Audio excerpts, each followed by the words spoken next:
అన్ని కూడా దక్షిణార్థంలో పెడితే చదువుతారు కదా నాకు తెలియదు ఎక్కువ ఏంటి రిలీజ్ చేయరు కదా డిఫరెంట్ గా చేస్తారు పెట్టుకుంటే మీ కాలేజ్ లో పెడితే వీళ్ళ నుంచి కదా ప్రమోట్ అయ్యేది వీళ్ళు 4-5 పుస్తకాలు పెట్టారంటే మీరు చేస్తారంటే ప్రొఫెషనల్ చెప్తుంది మీ ప్రస్తుతం దాని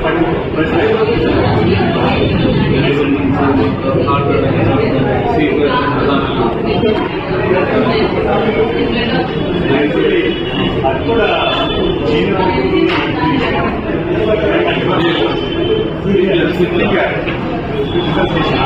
అదే తెలియాలి తర్వాత తెలియదు నాకు తెలియదు